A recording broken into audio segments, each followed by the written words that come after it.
The autumn wind rustled through the fallen leaves on the wooden platform of Cedar Creek Station, as Isabella Martinez sat on the weathered bench, clutching a crumpled letter in her trembling hands.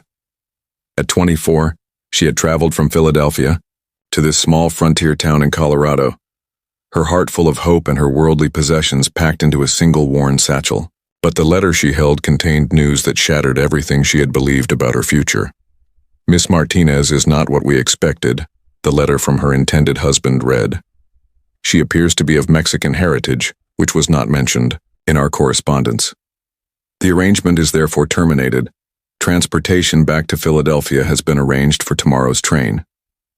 Isabella had spent her life savings on the journey west, answering an advertisement for a mail-order bride, placed by a rancher who claimed to want a loving wife and mother for his motherless children. Now she discovered that her heritage, something she had never thought to mention because it had never seemed relevant to her capacity for love, made her unacceptable to the man who had promised her a new life.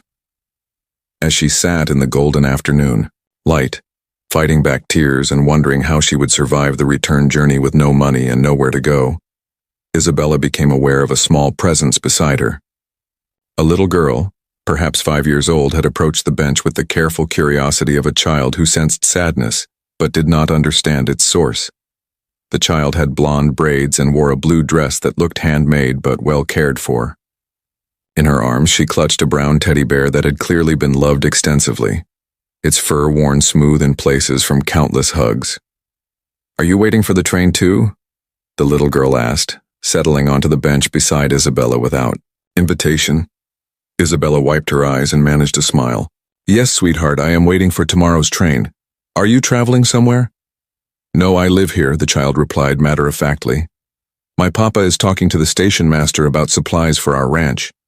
I am supposed to wait right here, but I saw you look sad, and Mama always said we should check on people who look sad."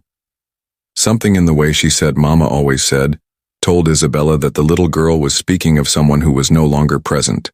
"What is your name, honey?" "I am Lucy Morrison." "This is my bear, Mr. Buttons. What is your name?"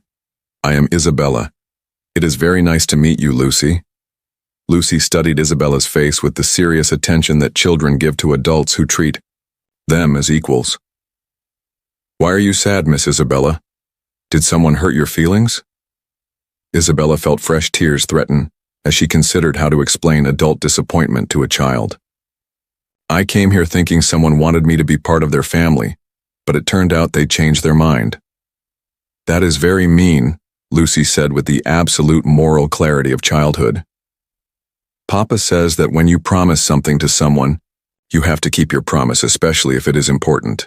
"Your papa sounds like a wise man," Isabella replied. "He is the best papa in the whole world," Lucy said with fierce loyalty. "But he gets lonely sometimes. I can tell because he stares out the window at night after he thinks I am asleep, and he sighs a lot." Isabella found herself drawn into conversation with this earnest little girl, who spoke with the insight that often comes from children who have experienced loss early in life. They talked about Lucy's life on the ranch, her memories of her mother, and her observations about her father's efforts to be both mother and father to her. "Papa tries to braid my hair like Mama used to," Lucy confided, "but it never looks as pretty, and he does not know how to make the songs that Mama sang when I was scared of thunder." As they talked, Isabella noticed a man approaching from the direction of the station office. He was tall and lean, wearing work clothes and a cowboy hat, and moving with the purposeful stride of someone accustomed to responsibility. When he saw Lucy talking to a stranger, his pace quickened slightly, but his expression showed concern rather than alarm. "Lucy, there you are," he said as he reached the bench. "I hope you have not been bothering this lady." "She has not been bothering me at all," Isabella assured him, standing politely. "Lucy has been wonderful company. I am Isabella Martinez." The man removed his hat, revealing dark hair and eyes that held the same sadness Isabella had heard in Lucy's description of his lonely sighs. "I am Daniel Morrison, Lucy's father. Please excuse her chattiness. She does not often get the chance to talk with new people." "Papa," Lucy said, tugging on his coat, "Miss Isabella is sad because someone broke a promise to her. They said they wanted her to be part of their family, But then they changed their mind and were mean. Daniel looked at Isabella with increased attention, noting her simple dress, her single satchel, and the way she held herself with dignity despite obvious distress. "I am sorry to hear that, Miss Martinez. Are you stranded here?" Isabella felt heat rise in her cheeks as she admitted her circumstances. "I came here to marry a rancher who had advertised for a wife. When I arrived, he decided I was not suitable and has arranged for my return to Philadelphia tomorrow." Daniel's expression darkened. What kind of man invites a woman to travel across the country and then turns her away? That is unconscionable. "Papa," Lucy said quietly, "maybe Miss Isabella could stay with us instead. Our house is big and she knows how to braid hair properly, and she has a nice voice for singing." "Lucy," Daniel said gently, "that is not how these things work." But Isabella could see something in his eyes that suggested he was not entirely opposed to his daughter's suggestion. Over the past few minutes of conversation, she had sensed in him the same loneliness that Lucy had observed, the particular exhaustion of a parent trying to be everything to a child who needed more than any one person could provide.